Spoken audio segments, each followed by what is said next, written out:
nga ba i-delete yung mga Facebook page natin na hindi na natin ginagamit or hindi na natin kailangan? Yan. Kung gusto ka at interesado ka sa video na ito, gusto mong malaman kung paano, sundan nyo lang po ito at tapusin nyo yung video hanggang dulo. Let's go! Unang-una guys, pupunta tayo sa ating Facebook. Then, pindutin natin yung tatlong dot, yung ating profile. Then, click natin to. Hanapin natin yung page na gusto nating i-delete. Yan. Since ito yung gusto ko at napili ko dahil hindi ko naman siya ginagamit, ito yung ating i-delete. Pagkadating natin dito sa ating page na ating i-delete, punta tayo dito sa kanyang profile at hanapin natin yung settings.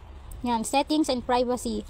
Then, pindutin natin ulit yung settings at scroll natin, hanapin natin yung access and control. Yan. Yan guys, mamimili lang kayo kung ano yung gusto nyo. Deactivate page or unpublish page or delete. Since gusto ko nga siya i-delete, yung delete page ang ating pindutin. Then, continue. Then, mamimili lang po kayo kung alin dito yung gusto nyo. Ito na lang na I have a privacy and concern. Yan. Then after that, continue ulit natin. Then continue ulit. At ilalagay natin dito yung ating password. Pag nailagay na natin yung ating password, pindutin natin yung continue. Yan. Tapos, delete page. Yun na guys. Yun lang guys ang gagawin. Then tingnan natin kung nawala na yung ating page. Ayan guys, nawala na siya at na-delete na natin. Ganun lang po guys. Kaya kung may natutunan ka sa video na ito, please follow and share for more. Thank you!